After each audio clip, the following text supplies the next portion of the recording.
बाबा ने दे दिया ना, तो आंसू पोछो। अच्छा, खुश होकर बाबा को प्रणाम करो, उसकी कृपा। आंसू पोछो, पहले पूरे आंसू पोछो। हाँ, अब प्रणाम करो बाबा को, आंसू पोछ के। अब तो दे दिया उसने। शंभो शंभो।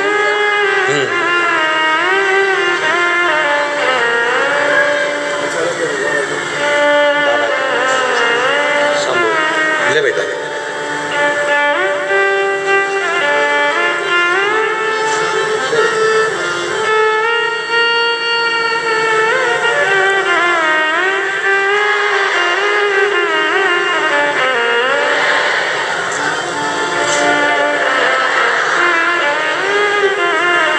बधाई आपको, बहुत बहुत शुभकामनाएं।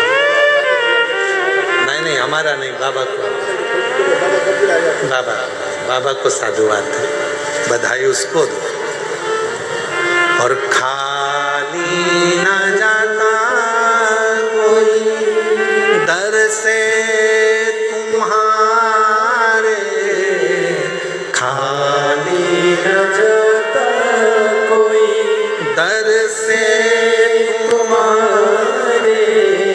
मैं भी खड़ी हूँ नन्ही बाहें फसाए, अपने हृदय से लगा लो,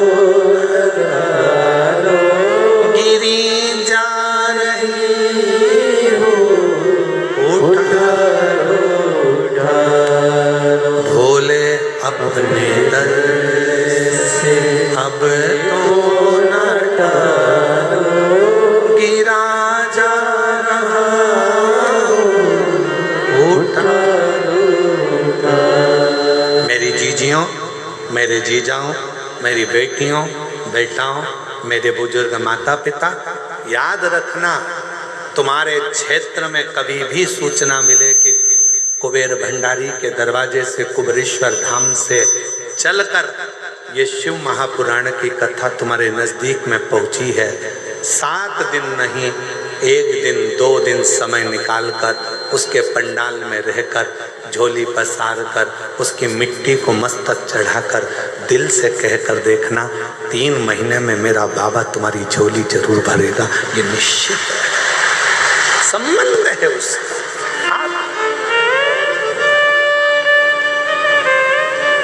तो भैया कह रहे हैं हमको भरोसा नहीं था, 50 के करीब में उम्र हो रही है, डॉक्टर मना कर दिया था कि अब तुम मां नहीं बन सकते।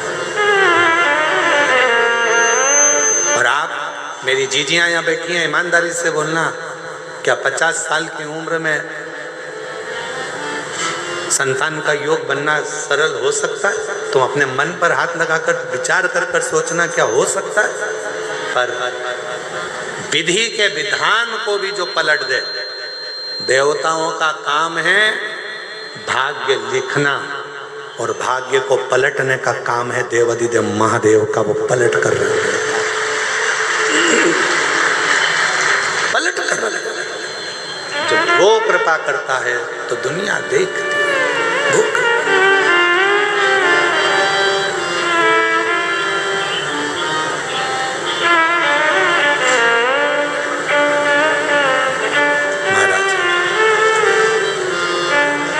शिव कह रहे तारकासुर को मारने के लिए षडानंद कार्तिकेय जा रहे हैं।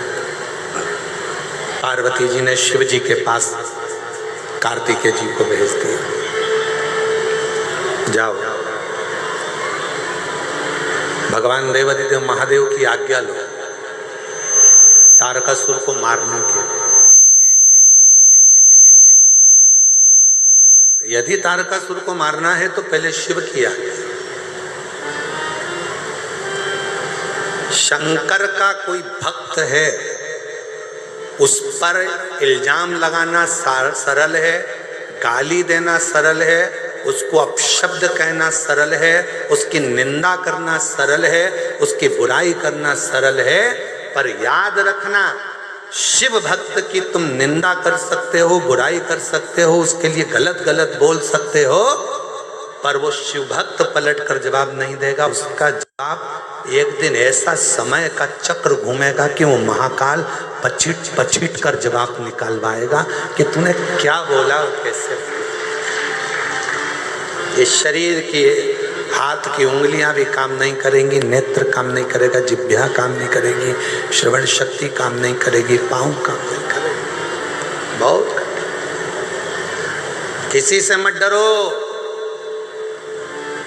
ना गुरु से डरो, ना परमात्मा से डरो, ना शास्त्र से डरो, ना वेद से डरो, किसी से मत डरो, पर अपने कर्म से डरना। कर्म का भोग तो परमात्मा को भी भोगना पड़ता, भोगना पड़ता।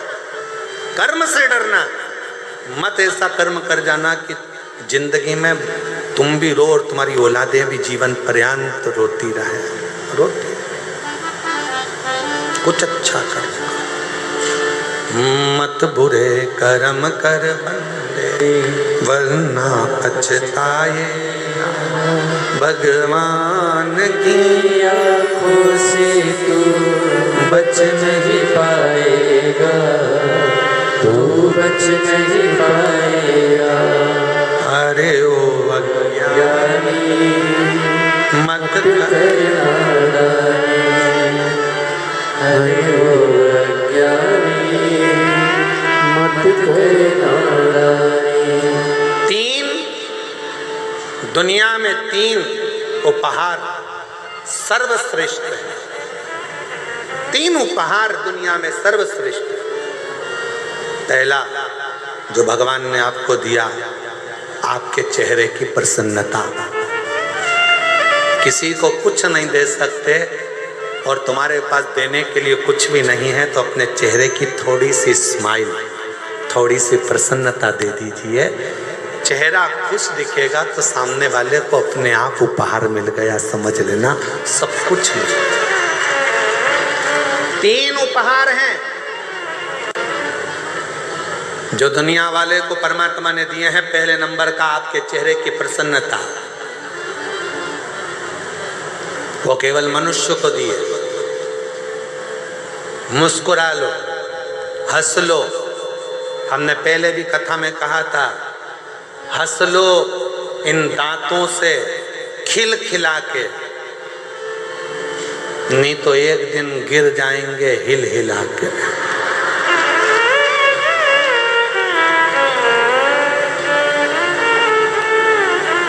ये सोफा सेट फिर बाद में किसी काम का नहीं रहेगा, फिर नकली सोफा सेट लाके जड़ना पड़ेगा, और वो भी जम के चने वने खा गए तो नीचे आके गिर जाएगा। इसीलिए थोड़ा सावधानी रखिए। 3 दुनिया के लोगों को मेरे भोले बाबा ने 3 उपहार दिए हैं देने के लिए। पहला है चेहरे की, बोलो बोलो जम के, प्रसन्नता। दूसरा उपहार है आपके मुख की मीठी वाणी। ये भी दुनिया का सबसे श्रेष्ठ उपहार है। किसी को कुछ नहीं दे सकते, मीठा बोलकर उसका आदर कर लो। दुनिया की सबसे बड़ी दौलत आपने दे दी, समझ लो, सबसे बड़ी। अभी अभी तुम यहाँ बैठे हो, जरा सा टेढ़ा आड़ा बोल के देखो, गुस्से में तुमने अपशब्द कर दिया, गाली दे दी, आड़ा टेढ़ा कर दिया। ध्यान, एक दिन ये दांतों ने जिह्वा से कहा, 32 के 32 दांतों ने जीवान से कहा, जिह्वा से कहा, हे मेरी जिह्वा बहन कृपा करना, तो किसी को आड़ा टेढ़ा मत कह देना। ए जिह्वा बहन, तो किसी को आड़ा टेढ़ा, जिह्वा ने दांतों से कहा, दांतों ने जिह्वा से कहा। दांत जिह्वा से कहते हैं, जिह्वा दांत से कहती है, जिह्वा कहती है दांतों से, ए मेरे 32 भाइयों, मैं बहुत कोमल कोमल तुम्हारी बहन हूँ, सीधी सादी तुम्हारी बहन हूँ, मुझे काट मत देना। मैं तुम्हारी 32 भाई की एक ही बहन हूँ जीवान, तुम मुझे काट मत देना। तो 32 भाइयों ने कहा, बहन तू चिंता मत कर, हम तुझे कभी नहीं काटेंगे, पर तू हम पे कृपा करना, किसी से आड़ी टेढ़ी मत बोल देना, नहीं तो एक ही में पूरा भाई की भाई निपट जाए। 32 की 32 तू कृपा कर।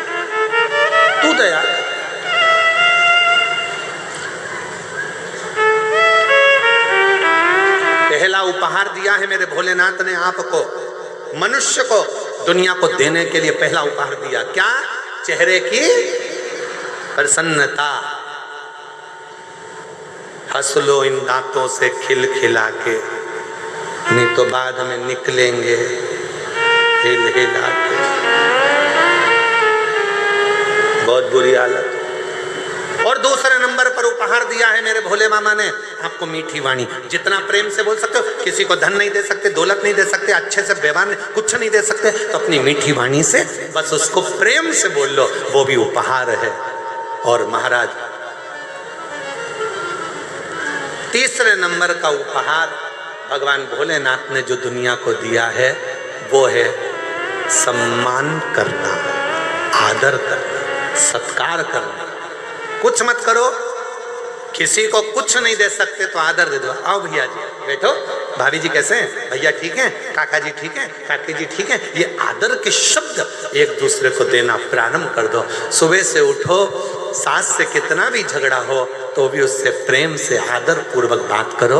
और सास से निवेदन है, बहू कितनी भी गलती करे उसकी गलतियों को माफ कर कर बेटी जैसा आदर देकर उसको गले लगाना प्रारंभ करो। वो आदर का संस्कार है, वो आदर का संस्कार।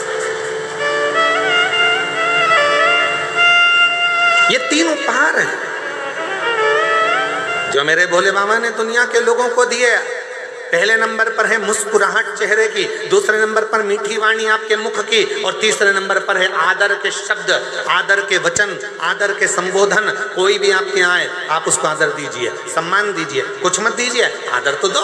साहब कहाँ से आए हो, बैठो ना साहब, राम राम साहब, कृष्ण जी साहब, श्री शिवाय नमस्तुभ्यम, हर हर महादेव भैया जी क्या बात है, कैसे हो। आदर का संबोधन।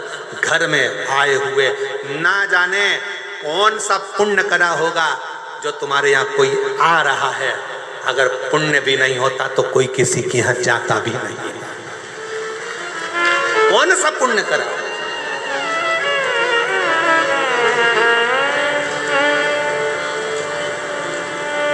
कल जब तिवारी जी के बेटे श्री अभिलाष जी कल जब आए थे शाम को, तो कोई मिलने आए थे तो उनके साथ में वो बोल रहे थे, अभिलाष जी के साथ जो आए थे वो बोल रहे थे कि गुरुजी हमने हमारी जिंदगी में बस्तर क्षेत्र में इतनी भीड़ और इतने श्रोता, वो भी वनवासी और आदिवासी, कभी नहीं देखे जो एक जगह पर इकट्ठे होकर इस कथा का तत्व ग्रहण। हमने अपने जीवन क्या दिया आपने? हमने अभिलाष तिवारी जी से कहा कि देखो ये तो आप लोगों का प्रेम है, आप किसी को आदर दे रहे हैं, आदर मिल रहा है, सम्मान दे रहे हैं, सम्मान मिल रहा है, सत्कार दे रहे हैं, सत्कार मिल रहा है, ये प्रेम है जो लुटाया जाए। ये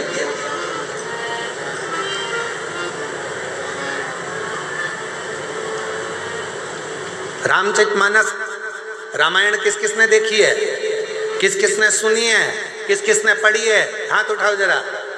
सबने पढ़ी, सबने देखी, सबने सुनी, रख लो हाथ। रामायण में, रामचरितमानस में पढ़ा होगा, सुना होगा, देखा होगा। जितने भी उस रामचरितमानस में मिले, जितने भी पात्र थे, सबको रोते हुए देखा होगा। दशरथ जी भी रोए थे अपने पुत्र के वियोग में, कौशल्या मैया, कैकेयी मैया, सुमित्रा जी भी रोई थी दशरथ के वियोग में, भरत जी रोए राम जी के वियोग में, राम जी रोए अपनी मैया और पिता के वियोग में, माँ जानकी जी भी रोई, जनक जी रोए अपनी बेटी की दशा देखकर, केवट निषाद राज रोए, यहाँ तक गिद्धराज जटायु भी रोए, यहाँ तक लंका का राजा रावण अपनी औलाद के लिए रोया, मंदोदरी भी रोई। जितने पात्र थे रामचरितमानस के सब रोते हुए दिखे, केवल एक पात्र था रामचरितमानस का, जो थे श्री हनुमान जी महाराज, वो कभी रोते हुए नहीं दिखे। जिनकी आंखों में कभी आंसू नहीं दिखे, जिनने कभी रोया नहीं, उनकी आंख से आंसू बहा नहीं। एक बार लक्ष्मण जी के मन में यह बात आ गई कि मैं रोया, आप रोए, भरत रोए, शत्रुघ्न रोए, माँ जानकी जी रोई, माता कौशल्या, कैकेयी, सुमित्रा रोई, केवट रोए, दशरथ जी रोए, जनक जी रोए, सुमंत्र जी रोए, जितने भी सभासद थे सब गुरु की आंख में आंसू था। पर ये हनुमान क्यों नहीं रोते हैं? तब राम जी ने कहा यह हनुमान नहीं है, यह शिव का स्वरूप है। और शंकर कैसी भी परिस्थिति हो, हर परिस्थिति में मुस्कुराना जानते हैं, वो शिव है। और संसार का सबसे बड़ा गुण तत्व यही है, हर परिस्थिति में आप मुस्कुराइए। दुख आएगा, मनुष्य का शरीर है, ऐसा कौन है व्यक्ति जिसकी जिंदगी में दुख नहीं आया? कौन है? राम जी के जीवन में भी दुख आया तो कृष्ण भगवान के जीवन में भी दुख आया। जितने भगवान के अवतार हुए, हर अवतार में दुख आया। ऐसा संसार में कोई नहीं जन्मा जिसकी जिंदगी में दुख नहीं आया। दुख आएगा, पर उस दुख में भी मुस्कुराना सीख लिया तो समझ लो कि शिव की कृपा होना प्रारंभ हो गई। हम मुस्कुराएं, तकलीफ आए मुस्कुर, कोई दिक्कत, बीमारी आई है ना, आ गई ना, बड़ा रोग आ गया ना, तकलीफ आ गई ना, धीरे से जाएगी। पर अपन क्यों रोए उस बीमारी के चक्कर में? इतना बड़ा बीमारी हो गई, मेरा लीवर खराब हो गया, किडनी बेकार हो गई, थायराइड हो गया, घुटने बेकार हो गए, कहीं ये हो गया, और रोने रोने में जिंदगी निकाल दे। बीमारी आई है, सोचते रहोगे सोचते रहोगे सोचते रहोगे तो बीमार पड़े रहोगे, बीमार पड़े रहोगे।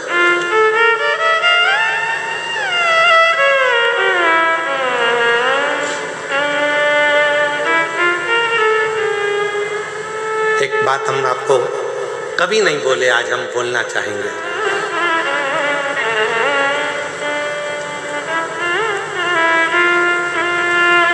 दो 2021 की बात,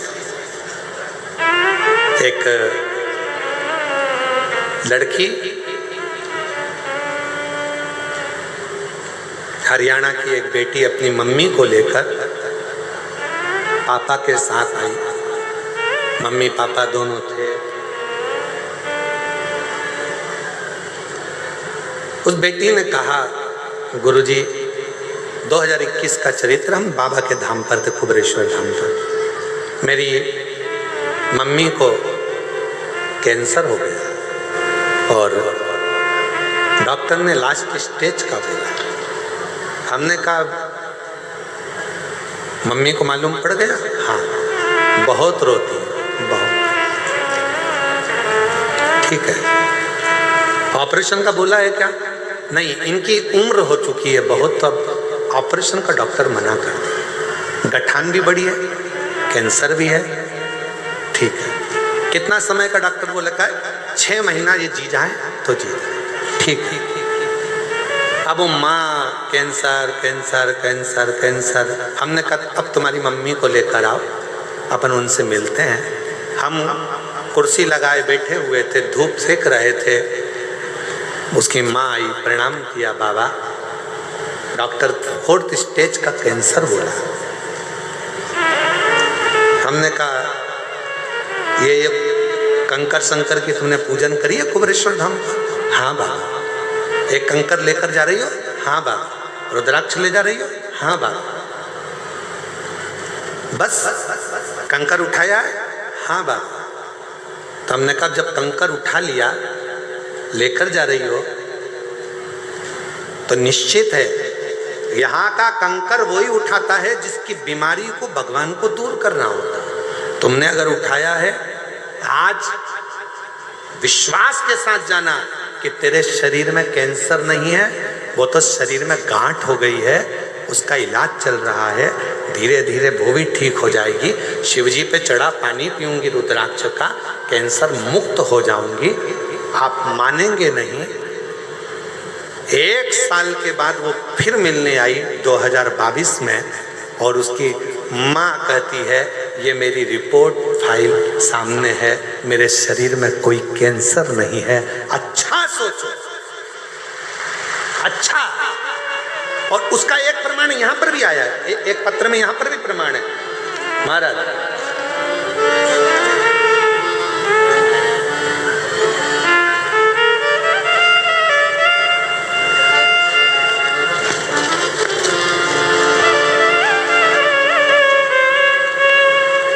मेरा नाम मनीषा ठाकुर है, मेरे पति का नाम राजेश ठाकुर है। मैं पावर हाउस चौक जगदलपुर से आई हूँ। कहीं बैठी हो, हाथ हिला सकती है। पावर हाउस चौक जगदलपुर से आई हूँ, अगर कहीं बैठी हो तो हाथ हिला सकती है। मेरा नाम मनीषा ठाकुर, मेरे पति का नाम राजेश ठाकुर। मैं पावर हाउस चौक जगदलपुर से आई हूँ। आ जाइए, एक बेलपत्र ले जाइएगा, आ जाओ। मेरा मोबाइल नंबर ये है। एक लोटे जल का क्या वर्णन करूं। मेरे पति को अचानक पेट में दर्द हुआ, खून की उल्टी होने लगी। जब खून की उल्टी होने लगी, हम लोग उनको तुरंत MPM हॉस्पिटल लेकर गए। तुरंत ICU में डाल दिया गया। फिर डॉक्टर ने बताया कि इनका लीवर पूरी तरह से डैमेज हो चुका है और लीवर काम नहीं कर रहा है, इसलिए खून की उल्टियां हो रही हैं। इनका ऑपरेशन करना पड़ेगा अभी की अभी। हमने डॉक्टर से कहा कुछ दिन तो दो, पैसा कितना लगेगा?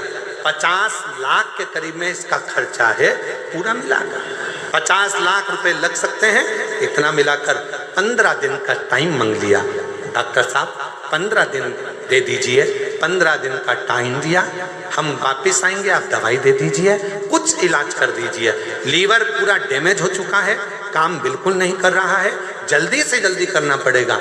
इतना पैसा तो इकट्ठा करने के लिए जाना पड़ेगा ना गुरुदेव। तब हम डॉक्टर से टाइम लेकर हाथ पैर जोड़े और पैसा कहाँ से लाएं, 15 दिन रखे। फिर हम डॉक्टर से टाइम लेकर आ गए।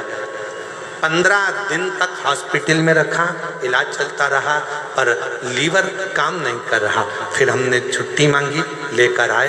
दवाई लेकर जब हम आ गए, किसी ने बताया आस्था चैनल पर पंडित जी कथा शिव पुराण की आती है। मैं उसी दिन से टीवी पर शिव पुराण देखने लगी। रोज मंदिर जल चढ़ाने जाती और रोज जल चढ़ा के बेलपत्र लाकर अपने पति को दे देती। 3 महीना के बाद फिर लेकर रायपुर गए चेकअप कराने। डॉक्टर ने चेकअप करके बताया इनका लीवर काम करने लगा है, ऑपरेशन कराने की जरूरत नहीं है। पशुपतिनाथ का व्रत और शिव जी की कृपा। गुरुदेव बालोदा बाजार में हमने पहली कथा सुनी थी, अपने पति के लिए प्रार्थना करी थी। दूसरी बाबा पुरूर में कथा सुनी और तीसरी कथा दंतेवाड़ा के इस गिदम क्षेत्र में श्रवण कर रहे हैं। ये बाबा की कृपा। मेरे पति का पूरा लीवर वापिस काम करने लगा। क्यों काम करने लगा? क्योंकि आपके हृदय में विश्वास आ गया, मैं ठीक हूँ, मुझे कोई बीमारी नहीं हुई है। जब हम अंदर से अच्छी फीलिंग, अच्छा सोचते हैं तो अच्छा होता है। तुम ये सोच कर रहो मेरा सिर दुख रहा है, सिर दुख रहा है, सिर दुख रहा है, तो सिर दुखेगा। तुम्हारा घुटना दुख रहा है, घुटना दुख रहा है, घुटना दुख रहा है, तो दुखेगा। मैं नीचे नहीं बैठ सकती, नीचे नहीं बैठ सकती, तो जिंदगी में कभी नहीं बैठ सकती। तुमने सोच लिया बैठूंगी, कथा है, शिव पुराण, मिट्टी लगाऊंगी, पाँव ठीक होगा, आराम से जाऊंगी, पाँव ठीक होगा। तुम गलत सोचोगे तो गलत होगा, अच्छा सोचोगे तो अच्छा। ये तुम्हारे भीतर की फीलिंग।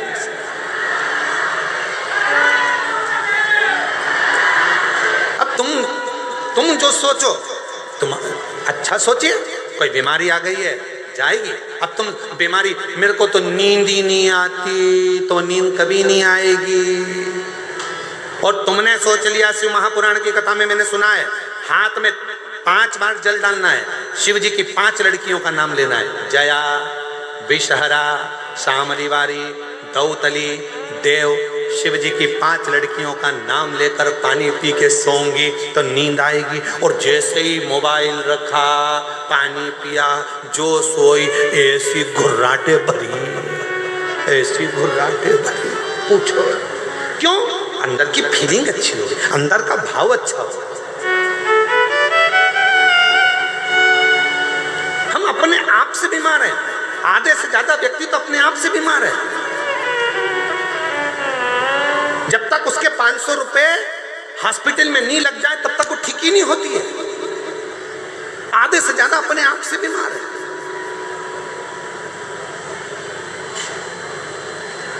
तो गुरुजी, हमारा बच्चा बहुत बीमार रहता है, बार बार उसको हॉस्पिटल ले जाना पड़ता है। हमने कहा क्यों चिंता करती हो जीजी, बच्चा ने जन्म कहाँ लिया? तो कहा हॉस्पिटल में। हमने कहा पहले बच्चे कहाँ जन्म लेते थे? नानी के घर में, दादी के घर में। जब बच्चे नानी के घर में पैदा होते थे तो नानी के घर ज्यादा जाते थे। बच्चे जब दादी के घर में पैदा होते थे तो दादी से तब प्यार होता था, उसके घर ज्यादा जाते थे। आजकल बच्चे हॉस्पिटल में पैदा होते हैं तो सिस्टर और डॉक्टर से प्यार होता है, इसलिए बार बार जाते हैं। प्यार है उनका। स्नेह उनका, ये प्रेम, ये वात्सल्यता, ये स्नेह उनका।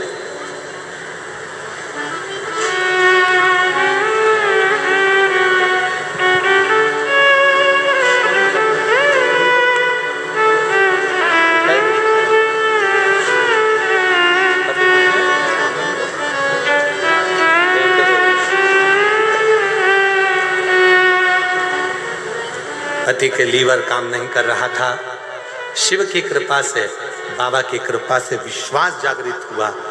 इतना पैसा बता दिया गया था, कहाँ से लीवर लाते, कहाँ लगाते, ऑपरेशन का पैसा भी नहीं था। शिव पर भरोसा करा और पूर्ण तरह से स्वस्थ हुए। ये शिव की कृपा। एक बार जोरदार ताली बजाए शंभू।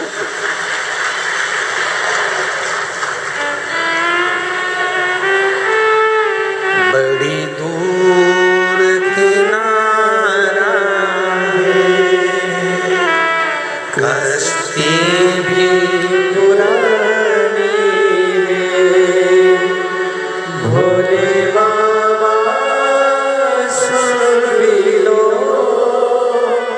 ये मेरी कहानी है। मैंने तुमको पुकारा है, मैंने तुमको भोले बाबा सुन लो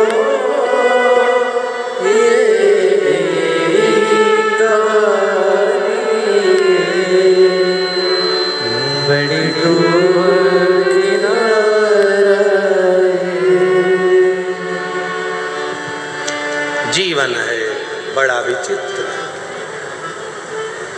दुनिया की फितरत बड़ी विचित्र है।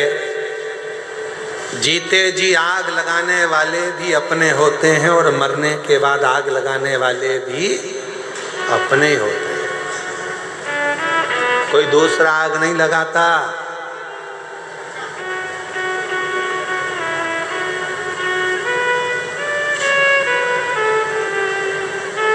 कल कोई कह रहा था गुरुजी आजकल तो ठंड भी नहीं पड़ रही है। हमने कहा आग लगाने वाले इतने हो गए, काहे की ठंड पड़े।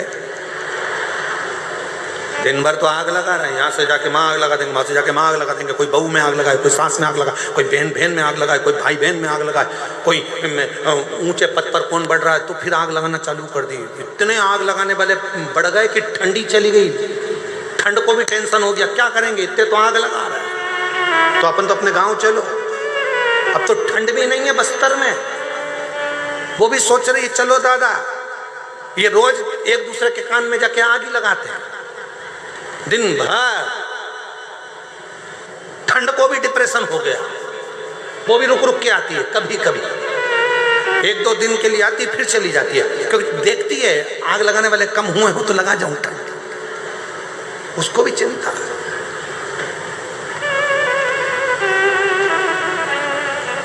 आग लगाने वाले कोई दूसरे नहीं होते, अपने अपने, कोई दूसरे नहीं।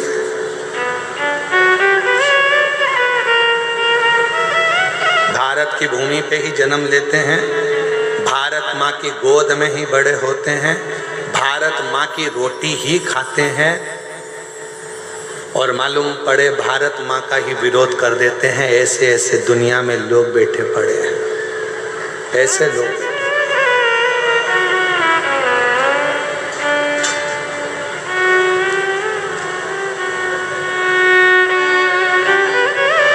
इसमें के लोग बैठे हैं।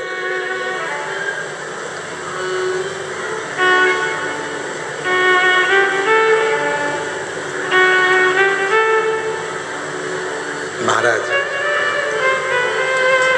तारकासुर के मारने के लिए सदानंद कार्तिकेय जा रहे हैं, शिव जी समझा रहे, बाबा भोलेनाथ समझा रहे।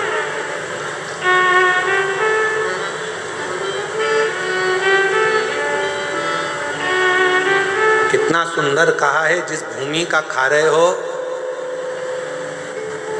जिस भूमि पर जन्म लिए हो, जिस भूमि का खा रहे हो, जिस भारत माँ की गोद में पैदा हुए, जिस भारत माँ का अन्न खा रहे हो, उसको लज्जित मत होने दो, उसको लज्जित मत होने दो।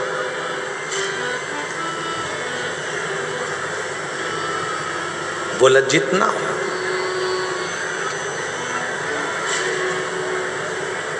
पर ऐसे ना जाने कितने विधर्मी पड़े हुए हैं, कितने जो भारत माँ को ही चोट पहुंचाने में लगे हुए। भारत माँ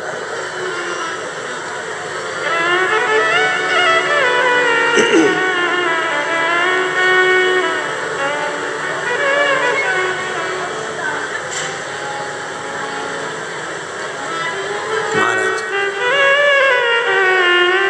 तारका सुर को मारने के लिए षडानंद जा रहे हो, पर एक बात का ध्यान रखना, उसके हृदय में शिव बसे, शंकर बसे, और जिसके दिल में शिव बसा हो उसको कष्ट ना दे, उसको तकलीफ ना दे। उसका जवाब स्वयं देवाधिदेव महादेव देते हैं।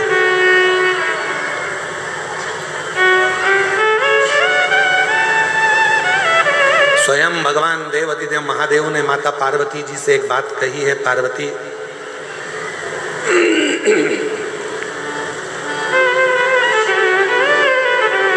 ये जो तुमरुका जी ने शिव महापुराण की कथा को कहा है और चंचुला अपने पति की मुक्ति के लिए ये कथा जो सुन रही है, शिव कहते हैं सुनो पार्वती, ये शिव महापुराण की कथा कलिकाल में मानव के जीवन को सार्थक करने वाली। भूल से भी किसी का मन अगर शिव महापुराण में नहीं भी लगे और भूल से भी अगर वो कथा के पंडाल तक पहुंच जाता है या कथा को सुन लेता है कहीं पर भी बैठकर, शिव कहते हैं उस पे मेरी दृष्टि पड़ जाती है और उसका उद्धार मैं कर देता हूं। जैसे सोना, सोने में अगर कीचड़ लग गया, सोने में धूल लग गई तो सोने की कीमत कम होगी क्या? जम के बोलो जरा। नहीं। सोने में कीचड़ लग गया तो कीमत कम होगी क्या? सोने में आटा लग गया उसनते समय तो कीमत कम होगी क्या? सोना पानी में पड़ा है तो क्या कीमत कम होगी क्या?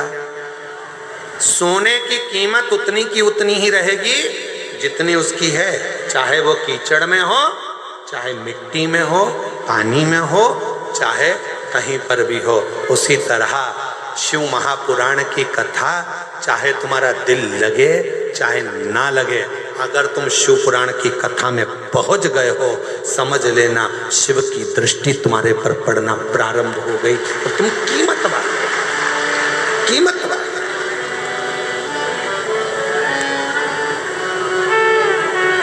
तेरी कृपा बिना नहीं ले एक भी अणु, लेते हैं श्वास तेरी कृपा से तनु तनु। मुक्ति द्वार ओमकार तू, भोले ओमकार तू, आयुष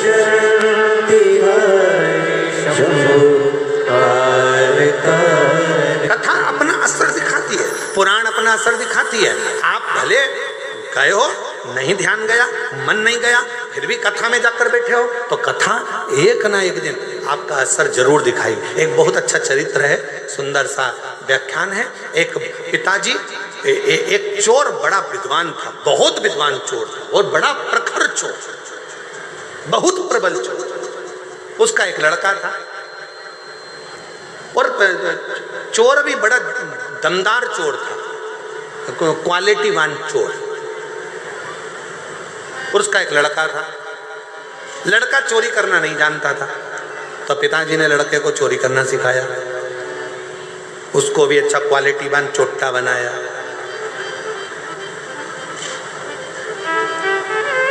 VIP चोर, एकदम जोरदार चोट्टा अच्छा बना। अब उसको जब बहुत जोरदार चोर बनाया तो एक दिन पिताजी ने उसको पास में बिठाकर बुला कर कहा, बेटा देख, मैंने तुझे अच्छा चोट्टा तो बना दिया, मैंने चोर बना दिया, तेरे को अपने पूरे हुनर दे दिए तुझको, पर एक बात याद रखना, कभी भी जिंदगी में शिव महापुराण की कथा में मत जाना। अगर तुझे अच्छा चोट्टा बनना है तो कभी कथा में मत जा, कभी प्रवचन में मत जा, कभी किसी पुराण को सुनने मत जा, कभी प्रवचन सुनने मत जा, कभी सत्संग में मत जा। कोई महाराज प्रवचन दे रहा हो तो कानों को बंद करो, भाग जा, पर प्रवचन मत सुनना। छोरे ने कह दिया बेटे ने, ठीक है पिताजी, अब तुमने मुझको इतना VIP चोट्टा बनाया है, जब तुमने मुझको इतना VIP चोट्टा बनाया है तो मैं कभी भी प्रवचन में नहीं जाऊंगा,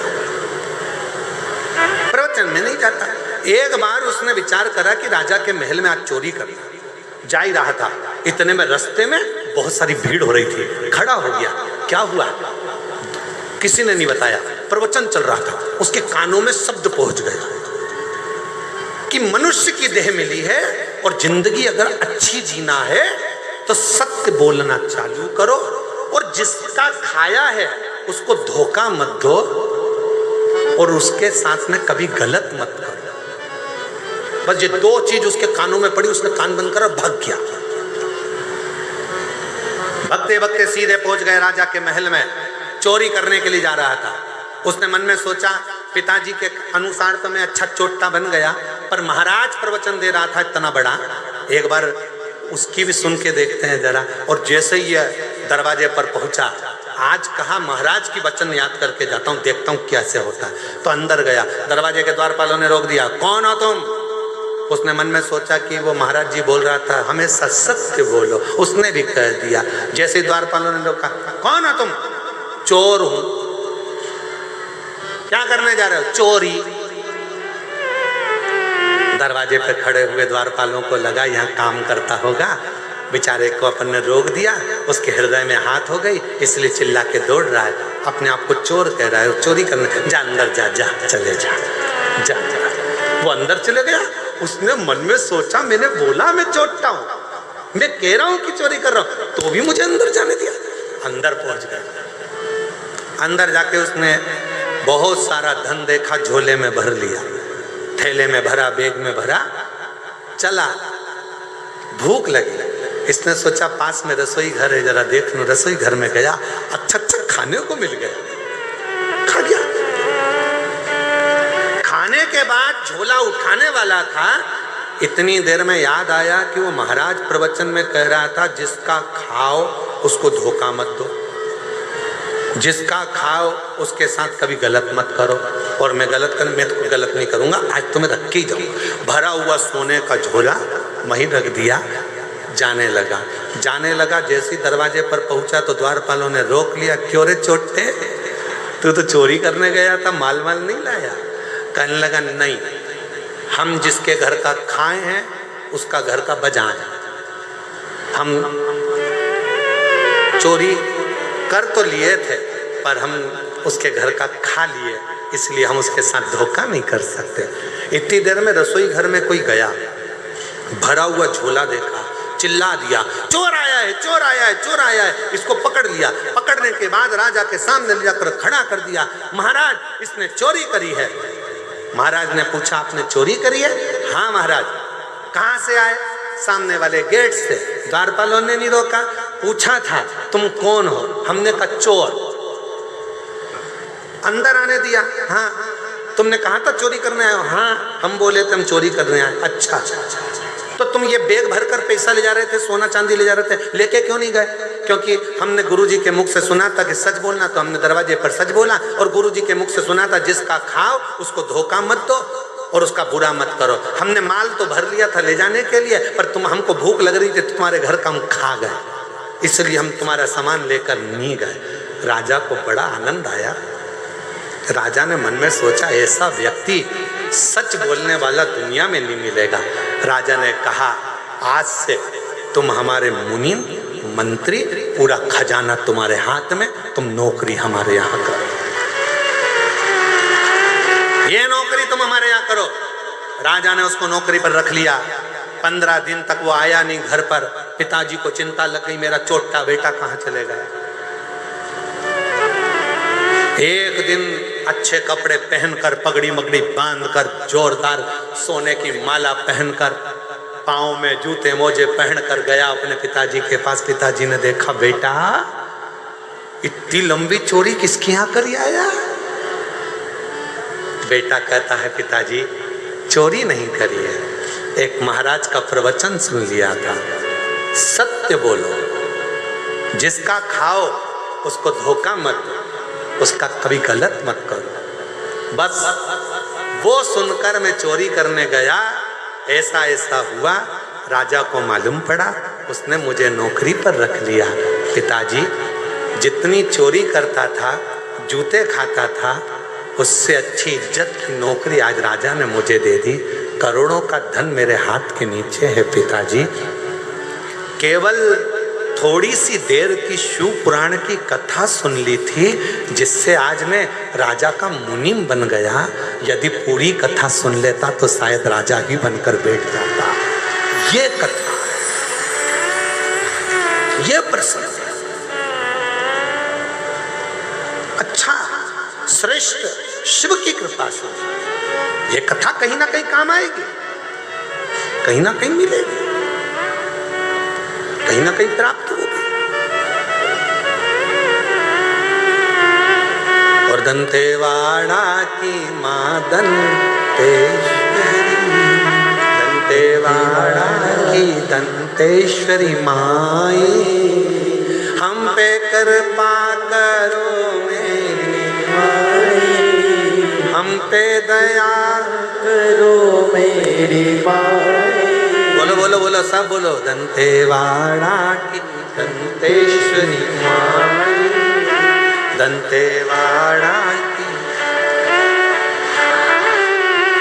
हम पे कृपा करो मेरी माई, हम पे कृपा करो मेरी माई, दंतेवाड़ा की दंतेश्वरी माई, दंतेवाड़ा की दंतेश्वरी माई, हम पे कृपा करो मेरी माई, कृपा करो मेरी माई।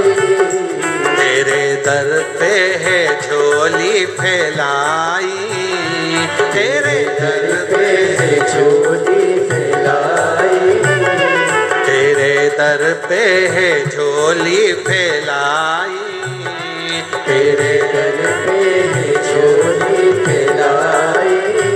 ओ हम पे कृपा करो मेरी माई, हम पे कृपा करो मेरी माई।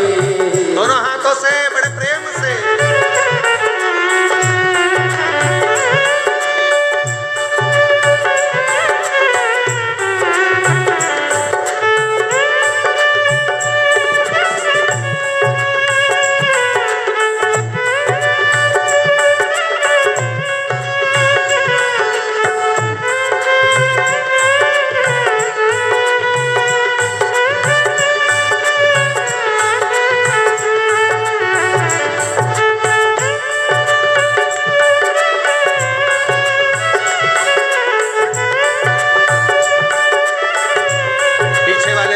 से ताली से बजाते हुए मां दंतेश्वरी की आराधना।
पे कृपा करो मेरी माई, हम पे कृपा करो मेरी माई। दंतेवाड़ा की दंतेश्वरी माई, दंतेवाड़ा की दंतेश्वरी माई, हम पे कृपा करो मेरी माई, हम पे कृपा करो मेरी माई।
दंतेश्वरी माई, हम पे कृपा करो मेरी माई, हम पे कृपा करो मेरी माई।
भोले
अपने स्थान पर बैठकर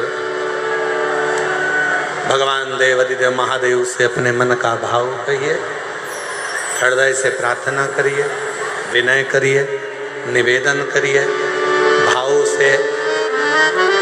आज कथा का छठा दिवस है। कल कथा सुबह 8 बजे से 11 बजे हो जाएगी यहाँ।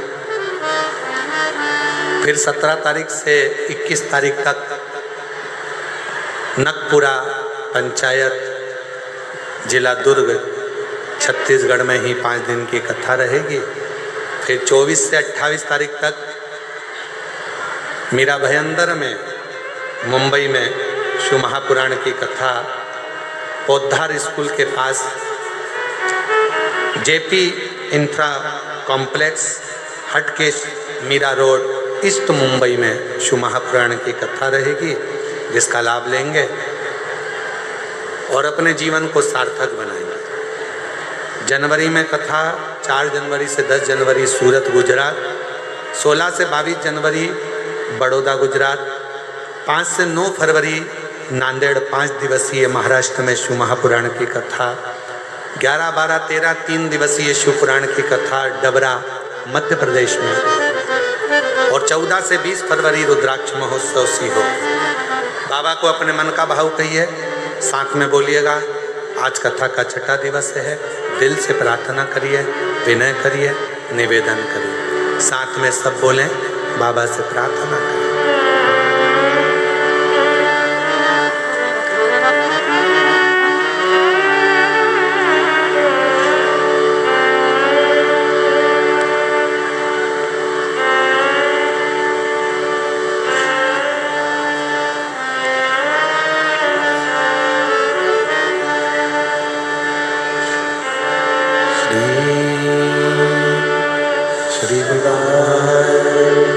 नमस्तु श्री शिवाय, नमस्तु श्री शिवाय, नमस्तु श्री शिवाय, नमस्तु श्री शिवाय, नमस्तु। भोला सब दुख काटो, ओ भोला सब दुख काटो। शिव शंकर जपो तेरी माला, भोले बाबा जपो तेरी माला, भोला सब दुख काटो।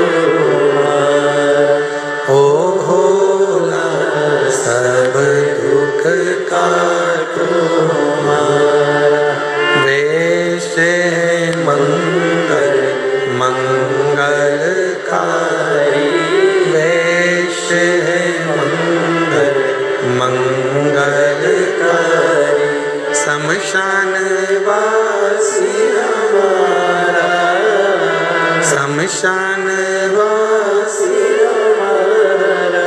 ओ भोला सब दुख काटो हमारा, ओ भोला सब दुख काटो हमारा।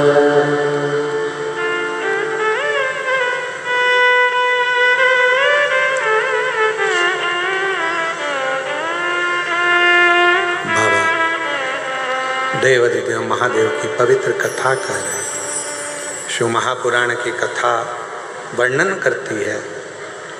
भगवान देवाधिदेव महादेव ने षडानंद कार्तिकेय जी से कहा कि यह तारका स्नेही है, इसके हृदय में शिव बसता है, इसलिए बाण छोड़ना पर हृदय में ना लगे, इसका ध्यान रखना। शिव भक्त के हृदय में चोट ना पहुंचे, इसका स्मरण रखें। सब निंदा स्वीकार करी जा सकती है, पर शिव की निंदा, शिव पुराण की निंदा और शिव भक्त की निंदा कभी स्वीकार नहीं। कभी। जो शिव भक्त की निंदा करता है वो शिव का द्रोही हो जाता है। शिव का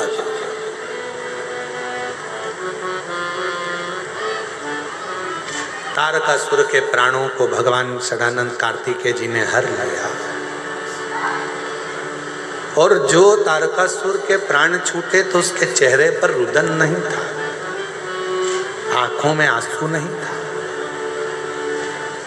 तारकासुर मुस्कुरा रहा था। कारण, तारकासुर के मुस्कुराने का कारण केवल इतना था कि मैंने जो मांगा था कि अगर मरते समय शिव मेरे सामने ना हो तो कम से कम शिव पुत्र मेरे सामने, और वो आज सिद्ध हो गया।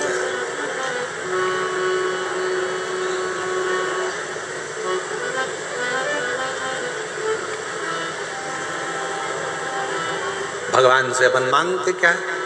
हे प्रभु, अंतिम जब क्षण हो, प्राण छूट रहे हो, कोई आए ना आए पर तू आना।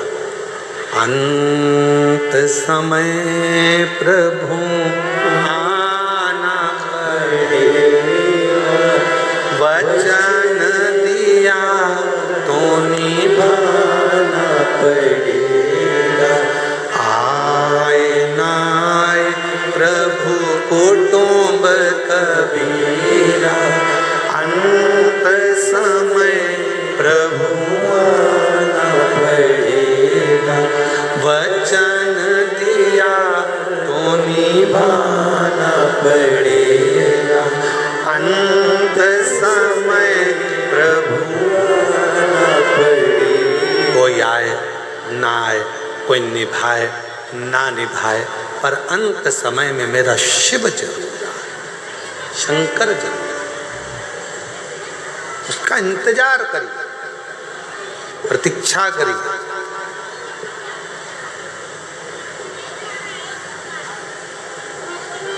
वो एक लाइन स्मरण में आती है ना,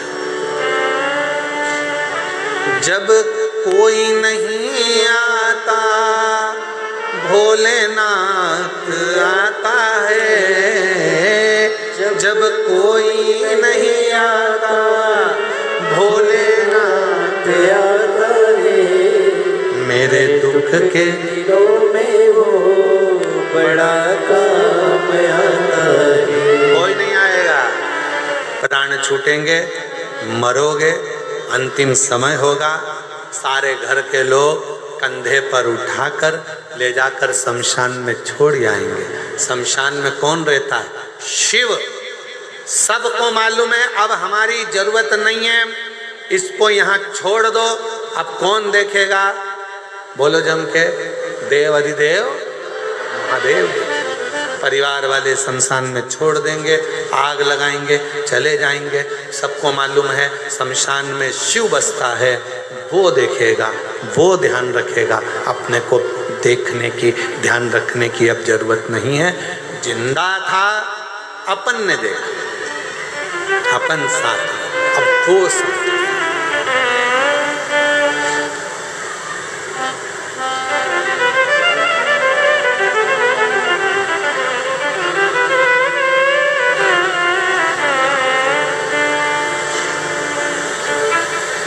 महाराज, उसका साथ हमारे जीवन को सुख प्रदान करता है। जैसे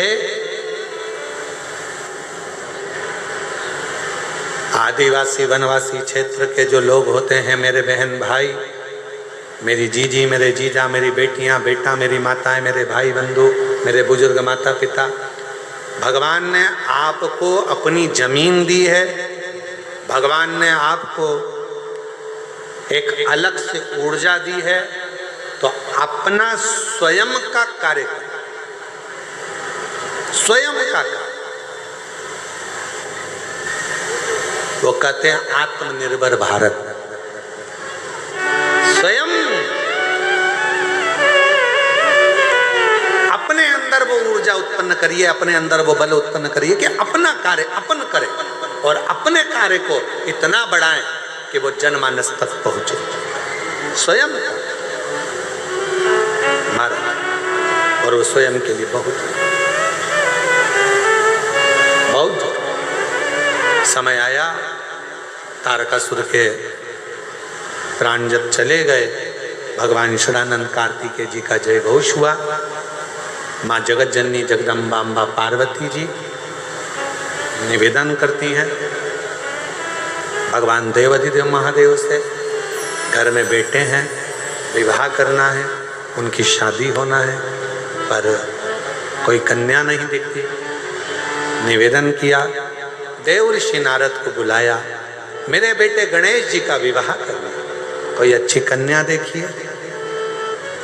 ठीक है, प्रजापति विश्वरूप जी के यहाँ पहुंच गए, जिनकी 2 कन्या थी, रिद्धि सिद्धि 2। विश्वरूपा जी ने कहा कि मेरी बेटी की शादी मैं 2 अलग अलग वर से नहीं करूंगा, एक ही वर से 2 बेटी की शादी करूंगा। नारद जी ने कहा ठीक है, मुझे वर ऐसा चाहिए जो एक बार बैठ जाए तो उठने में लगना चाहिए कि दामाद बैठा है।